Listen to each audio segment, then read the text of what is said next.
రాష్ట్ర వ్యాప్తంగా 10వ తరగతి పబ్లిక్ పరీక్షలు ప్రశాంతంగా ప్రారంభమయ్యాయి. ప్రతి సెంటర్ వద్ద పోలీసులు 144 సెక్షన్ను అమల్లో ఉంచారు.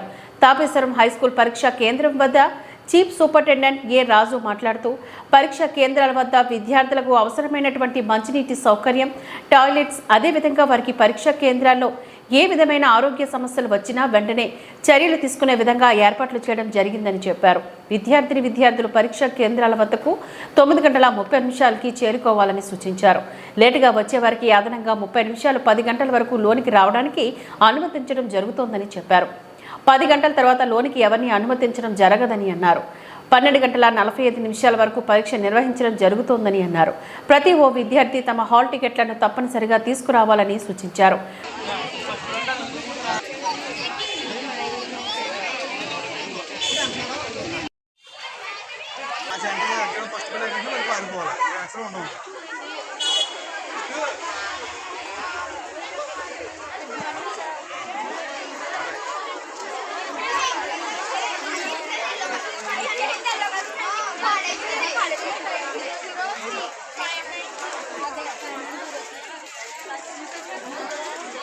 నమస్కారం అండి. నా పేరు ఏ రాజు. నేను జిల్లా పరిషత్ ఉన్నత పాఠశాల అంగర్ నుంచి వచ్చాను. ఇక్కడ చీఫ్ సూపరింటెండెంట్గా వర్క్ చేస్తున్నాను. నేను ఇక్కడ ఈ సెంటర్లో, ఇది సెంటర్ నెంబరు 480/28 జడ్పీహెచ్ఎస్ తాపేశ్వరం. మరి 9 గంటల నుంచి పిల్లలు మేము ఎలవ్ చేయడం జరుగుతుంది. 9:30కి ఎగ్జామ్ స్టార్ట్ అవుతుంది సార్. అదేవిధంగా 12:45 వరకు కూడా ఎగ్జామ్ జరుగుతుంది. అయితే 9:30 నుంచి ఒక అరగంట గ్రేస్ పీరియడ్ ఇచ్చి పిల్లల్ని 10 గంటల వరకు మేము సెంటర్లో ఎగ్జామ్కి మేము అలౌ చేస్తున్నాం సార్. సో అందువల్ల ఇవన్నీ కూడా ఏర్పాట్లన్నీ కూడా బాగా జరిగాయి. మరి వాటర్ ఫెసిలిటీ ఏంటి, మరి అలాగే లైటింగ్ ఏంటి, అలాగే టాయిలెట్స్ ఏంటి, సమస్తం కూడా అన్నీ కూడా అంతా సంతృప్తికరంగా ఉంది సార్. సో ఈ యొక్క రిపోర్ట్ని నేను మీకు చెప్తాను. అలాగే మరి సెక్యూరిటీ అనేది మరి పోలీస్ వారు యొక్క సెక్యూరిటీలో ఇక్కడ ఎగ్జామ్ జరుగుతుంది సార్. అదేవిధంగా పిల్లలకి అస్వస్థతకి ఏమైనా గురైన ఎలా ఆ పిల్లలకి ఆరోగ్యపరమైనటువంటి సమస్యలు ఏమీ లేకుండా మరి హెల్త్ వారు కూడా ఇక్కడ అటెండ్ అవ్వడం జరుగుతుందండి. వాళ్ళు మెడికల్ క్యాంప్ అనేది వాళ్ళు ప్రతిరోజు కూడా వాళ్ళు నిర్వహిస్తారు, ఎగ్జామ్ స్టార్టింగ్ నుంచి ఎండింగ్ వరకు కూడా. సో అంతా కూడా బాగానే ఉంది sir. Thank you sir. Thank you. ప్రశాంత వాతావరణంలో రాబోవు సార్వత్రిక ఎన్నికలు నిర్వహించడానికి ప్రజలు సహకరించాలని అన్నారు. ప్రశాంత ఎన్నికలే లక్ష్యంగా ప్రజల్లోని ధైర్యం నింపేందుకు కేంద్ర సాయుధ బలగాలతో SP S Satish Kumar, Peddapuram DSP K Lathakumari ఆదేశాలతో అన్నవర ఎస్ఐ కిషోర్ ఆధ్వర్యంలో రాష్ట్రంలోని త్వరలో జరగనున్న సార్వత్రిక ఎన్నికల నిర్వహణలో భాగంగా శాంతి భద్రతలకు ఎటువంటి విఘాతం కలగకుండా ప్రజలు స్వేచ్ఛగా తమ ఓటు హక్కును వినియోగించుకునేందుకు గాను, ప్రజల భద్రతకు భరోసా కల్పించడానికి గాను కేంద్ర పోలీస్ దళాలు, సివిల్ పోలీసులు సంయుక్తంగా అన్నవరం గ్రామంలోని కవాతును నిర్వహించారు. ఈ సందర్భంగా అన్నవరం ఎస్ఐ కిషోర్ మాట్లాడుతూ ప్రజలకు రాజ్యాంగం ద్వారా సంక్రమించిన ఓటు హక్కును ప్రజలు స్వేచ్ఛగా వినియోగించుకునేందుకు గాను కేంద్ర పోలీస్ బలగాలు భద్రతా భరోసా ఉంటుందని తెలియజేసేందుకు గాను ఈ సంయుక్త కవాతు నిర్వహించడం జరిగిందని చెప్పారు.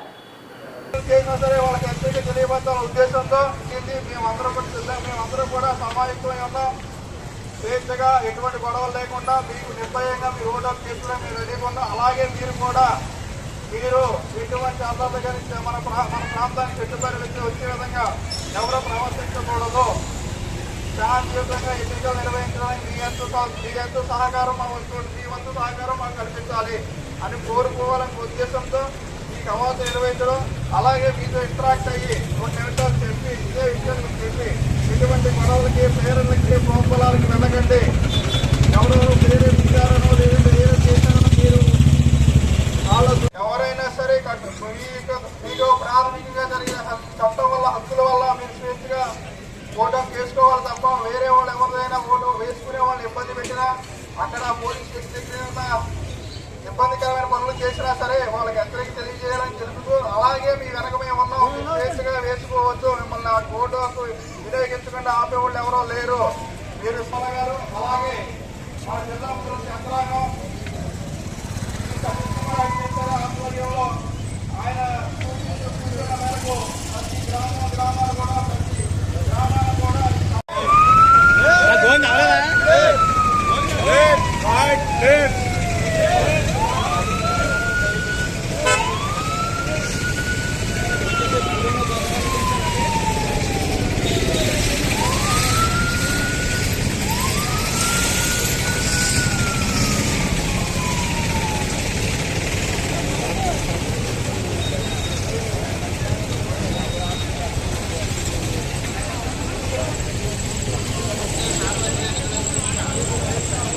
మండపేట ప్రజలకు మేము అండగా ఉన్నామని మండపేట సీతారామ కమ్యూనిటీ హాల్లో నిన్న ఏర్పాట్లు చేసిన మేము సిద్ధం మా బూత్ సిద్ధం సమావేశంలో తోట పృథ్వీరాజ్ తెలియజేశారు. అందరూ కలిసికట్టుగా పనిచేసి తోట త్రిమూర్తులుగాని ఘన విజయంతో గెలిపించుకోవాలని పిలుపునిచ్చారు. ఈ కార్యక్రమంలో మున్సిపల్ కోఆపరేషన్ సభ్యులు రెడ్డి రాజబాబు, వేగుళ్ల పటాబి రామయ్య చౌదరి, మండపేట పట్టణ party in-charge Mummidivarapu Bapiraju, municipal కౌన్సిలర్లు శెట్టి కళ్యాణి, మెండి బాపురాజు, జేసీఎస్ కన్వీనర్ ఎరమాటి వెంకన్నబాబు, రాష్ట్ర కార్పొరేషన్ కార్యకర్తలు తదితరులు పాల్గొన్నారు. వాళ్ళ ప్రజలు వచ్చి నాయకుల చుట్టూ తిరిగేవారు, లేకపోతే వాళ్ళ చుట్టాలకో వాళ్ళ బంధువులకో ఎవరికో వేసుకునేవారు. కానీ ఇప్పుడు జగన్మోహన్ రెడ్డి గారు వచ్చిన తర్వాత ఆ పథకం ఏ పథకం కావచ్చు, లేకపోతే పెన్షన్ కావచ్చు, ఏదైనా హౌసింగ్ స్కీమ్ కావచ్చు, ఏదైనా కానీ డైరెక్ట్ గా వాలంటరీ వ్యవస్థ ద్వారా ఏ అవినీతి లేకుండా, ఏ వివక్షత లేకుండా మరి వాళ్ళ అర్హత కొలమానంగా మరి వాళ్ళకి ఒక పెన్షన్ వచ్చినా, లేకపోతే ఒక ఇల్లు వచ్చినా, లేకపోతే ఆసరా డ్వాక్రా వచ్చినా, లేకపోతే చేయూత వచ్చినా, మరి అనేక పథకాలు పెట్టడం జరిగింది. ఇవన్నీ కూడా మరి మీ అందరికీ తెలుసు. లేకపోతే వాళ్ళ మన పార్టీ అనో, లేకపోతే వాళ్ళ మన కులం అనో, లేకపోతే మన మతం అనో కానీ మనం ఇద్దామన్నా కానీ మన చేతిలో ఏం లేదు. అంతా కూడా జగన్మోహన్ రెడ్డి గారు మరి అంతకు ముందు ప్రభుత్వంలో ఏవైతే తప్పులు జరిగాయో, మరి చాలా మంది నిరుపేదలకు మరి అప్పట్లో లోన్లు కావచ్చు, లేకపోతే పెన్షన్లు కావచ్చు, అనేక పథకాలు ప్రతిపక్షానికి ఏదైనా తప్పు విమర్శలు చేస్తారు. ఇప్పుడు నేను చెప్పాను మీకు జాబులు ఏమీ లేవు, జాబులు ఇవ్వలేదు అని. ఆ జాబ్ ఇవ్వలేదన్న నిజంగా జాబులు ఇచ్చారన్నది మన సభ్యులు ఎంతమంది ఇచ్చారు. అదే ప్రతిపక్షానికి కౌంటర్ ఇచ్చి మన జనానికి రిజాల్ట్ తెలియపరచడానికి స్వామి వీడియోలు ఉండాలి. అదేవిధంగా బూత్ కమిటీలో ఇంకా ఎవరైనా ఈ ఇన్ఫ్రాస్ట్రక్చర్ లేకుండా చేసుకోండి. ప్రతి ఒక్కరిలో కూడా మన ఈ 2 నెలల్లో కూడా కష్టపడి వెళితే మనకి ఇక్కడ తోట త్రిమూర్తులు కానీ పైన మనకి జగన్మోహన్ రెడ్డి గారిని నగ్గించుకోవడానికి అవకాశం ఉంది. కాబట్టి మీ అందరూ కూడా ప్రతి ఒక్కరు కూడా ఈ 50 డేస్ కూడా ప్రతి ఒక్కరు కష్టపడి మన వైఎస్ఆర్సీపీని నగ్గించుకోవాలని తెలియజేసుకుంటూ, ఈ వైఎస్ఆర్సీపీ నగ్గించుకోవాలి అన్న ఆశించుకో మాట ఏంటంటే మళ్ళీ వేరే పార్టీ ఆనందం చూడడం జరిగితే మళ్ళీ మన పట్టణాన్ని అనుమతిస్తుంది. కాబట్టి అది కాకుండా మన పిల్లల భవిష్యత్తు బాగుండాలి అంటే వైఎస్ఆర్సీపీ రావాలి అన్నది మీరందరూ ఆలోచన చేసి ప్రతి ఒక్కరు కూడా మన తోట త్రిమూర్తులుగా గమనించి నగ్గించాలని తెలియజేసుకుంటూ తెలియజేస్తుంది.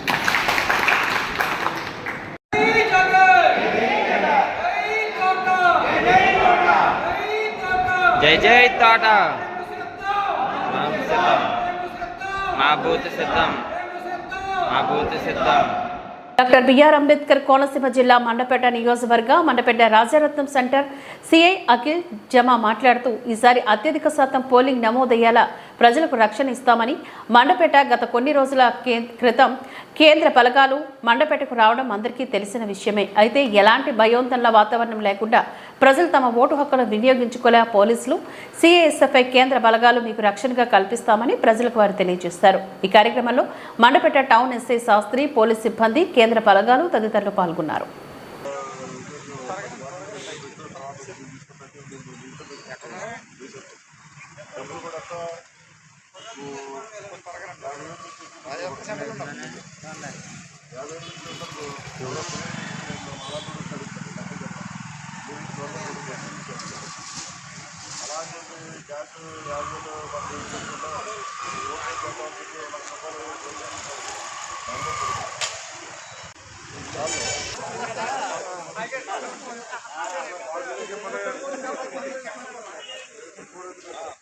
వైఎస్ఆర్ కాంగ్రెస్ పార్టీ ప్రభుత్వం చేపట్టిన సంక్షేమ పథకాలకు ఆకర్షితున్నై వైఎస్ఆర్ కాంగ్రెస్ పార్టీలో చేరడం జరిగిందని పోతులూరు గ్రామ టీడీపీ వార్డు సభ్యుడు శెట్టి సత్యబాబు అన్నారు.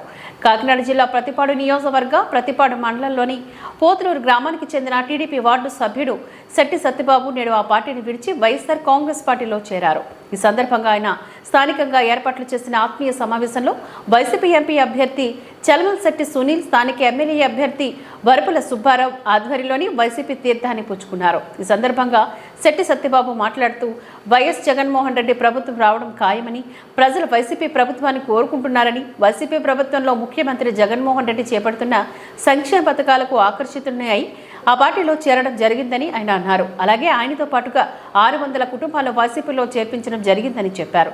ఈ కార్యక్రమంలో ఆ పార్టీ నాయకులు, కార్యకర్తలు పాల్గొన్నారు.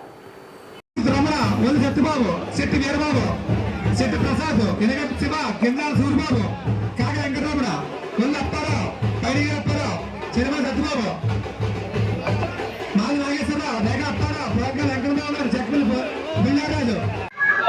ప్రత్తిపాడు మండలం పోతులూరు గ్రామం మాది. తెలుగుదేశం పార్టీ నుంచి వైఎస్ఆర్ పార్టీలోకి జాయినింగ్ అవ్వడం జరిగింది.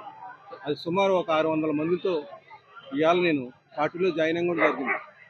నాకు జగన్ గారు చేసే పనులన్నీ, ఈ సంక్షేమ పథకాలు, ఈ పెన్షన్లు తెల్లారితే 1వ తారీఖున ఇంటికి ఇవ్వడం, బియ్యం ప్రతి పేదవాడి ఇంటికి నడపడం, ఇవన్నీ నాకు నచ్చి నాతో నడిచి ప్రతి ఒక్క ఓటరు కార్యకర్తలు కలిసి ఇవాళ వైఎస్ఆర్ కాంగ్రెస్ పార్టీలో సునీల్ గారు, వరుపుల సుబ్బారావు గారు, అనంతబాబు గారు సమక్షంలో పార్టీలో జాయిన్ అవ్వడం జరిగింది. ఎస్సీ వర్గీకరణ అంశానికి కట్టుబడి ఉంటామని మాట ఇచ్చిన టీడీపీ, జనసేన, బీజేపీ కూటమికే తమ మద్దతు ప్రకటిస్తున్నామని ఎంఎస్సీ జిల్లా working committee president Duli Jayaraju Madiga స్పష్టం చేశారు. తర్వానిపేటలోని మహాజన సోషలిస్ట్ పార్టీ కార్యాలయంలో మంగళవారం మీడియా సమావేశాన్ని నిర్వహించారు.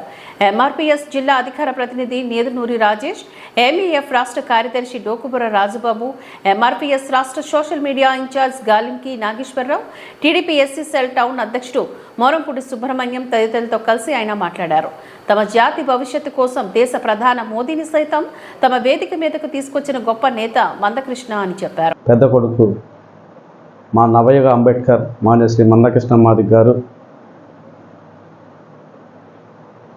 మాదిగ కులాలకి విద్యా, ఉద్యోగ, రాజకీయ, సంక్షేమ రంగాల్లో జరుగుతున్న అన్యాయాన్ని గమనించి షెడ్యూల్ కులాల వర్గీకరణ జరగాల్సిందే అని చెప్పి మాదిగ రిజర్వేషన్ పోరాట సమితి స్థాపించి 30 సంవత్సరాల సుదీర్ఘ పోరాటం, ఎన్నో రాజకీయ అవకాశాలు వచ్చినా ఆయన తునప్రాయంగానే పక్కన పెట్టి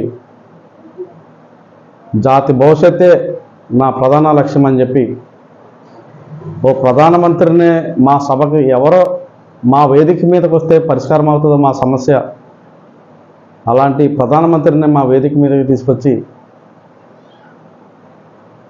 రేపో మాపో అనుకూలంగా సుప్రీంకోర్టు నుంచి తీర్పు రాబోతుందని ఆయన సంపూర్ణంగా షెడ్యూల్ కులాల వర్గీకరణ జాతికి అందించే ప్రయత్నంలో మందకృష్ణ మాదిగ గారు మాత్రమే ఉన్నారని చెప్పి ఆయన ఏ నిర్ణయం తీసుకున్నా అది జాతి భవిష్యత్తుకు అనుగుణంగా ఉంటుంది తప్ప వ్యక్తుల స్వార్థం కోసం ఏనాడు ఆయన నిర్ణయం తీసుకోలేదని చెప్పి అలాంటి మా మహనీయుడు నిన్న ఒంగోలు అంబేద్కర్ భవనంలో జరిగిన ముఖ్య కార్యకర్తల సమావేశంలో రాజకీయ నిర్ణయం తీసుకోవడం జరిగిందని చెప్పి ఈ ఆంధ్రప్రదేశ్లో మాదిగలకు వ్యతిరేక ఎవరైనా ఉన్నారంటే అది జగన్మోహన్ రెడ్డి అని చెప్పి ఆయన ఎన్నికల్లో ఆయన అధికారంలోకి వచ్చిన కాడి నుంచి ఈ రోజు వరకు మాదిగలకు వ్యతిరేకంగానే ఉన్నాడు తప్ప ఎక్కడ అనుకూలంగా లేడని, మా జాతి భవిష్యత్తు ఎస్సీ వర్గీకరణ సుప్రీంకోర్టులో వాదనలు జరుగుతున్న సమయంలో ఆంధ్రప్రదేశ్ నుంచి లాయర్ని పంపించవలసిన బాధ్యత ఉన్నప్పటికీ కనీసం లాయర్ని పంపించకుండా ఉండడం అంటే అది దుర్మార్గం అని, జగన్మోహన్ రెడ్డి దుర్మార్గానికి నిదర్శనం అని చెప్పి, అదేవిధంగా ఆయన వ్యతిరేకంగా ఉన్నాడని చెప్పి మేము అనదలుచుకున్నాం. ఎందుకంటున్నాం అంటే ఆయన మాదిగ కార్పొరేషన్ ఏర్పాటు చేసి ఒక్క పైసా కూడా కార్పొరేషన్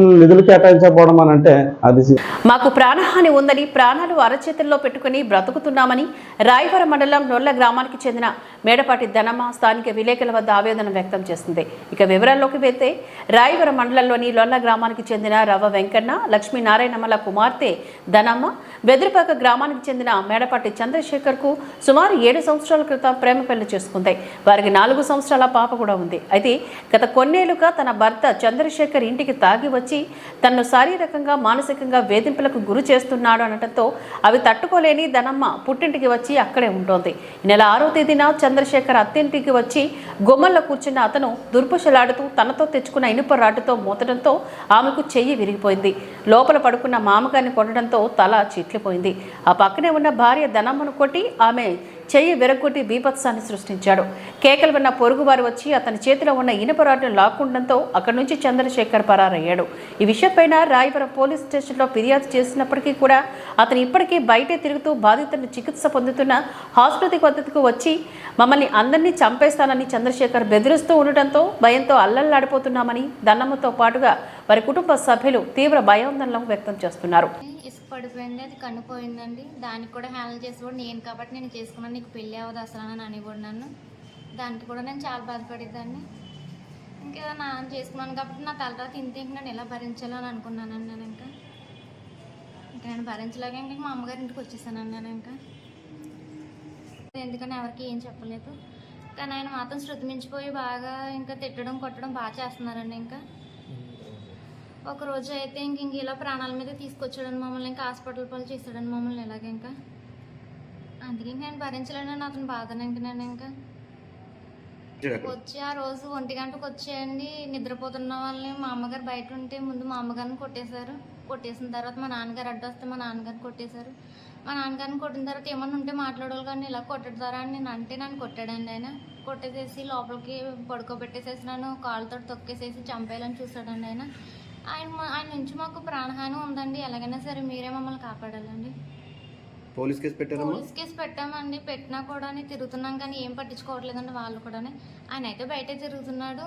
ఇప్పటి వరకు ఎవరు కూడా ఏం పట్టించుకోలేదండి పోలీసులు కూడా. క్షణంలో వచ్చి చంపేస్తాడని కూడా భయం వేస్తుందండి మాకు. అసలు సరిగ్గా తినడం కూడా లేదా, నిద్రపోవడం కూడా లేదు అసలు. ఇంకా ఫోన్లో మిమ్మల్ని చంపేస్తాను, మీరు ఎలా బ్రతుకుంటారో కూడా చూసి చెప్తాను నేను అని అంటున్నాడండి. బెదిరిస్తున్నాడు ప్రతిదీ కూడా. అప్పటి నుంచి నాకు ఫోన్లు చేస్తూనే ఉంటున్నాడు. నేను అసలు ఎత్తట్లేదని ఫోన్లో కూడా.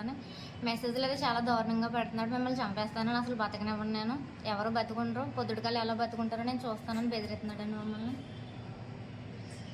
దాన్ని మీరే మాకు చేయాలని కోరుకుంటున్నామండి. మరి ఈ గొడవలు జరిగి అప్పుడే చాలా రోజులు 2 వారాలు అవుతుందండి. అప్పుడే ఈ గొడవలు జరిగండి.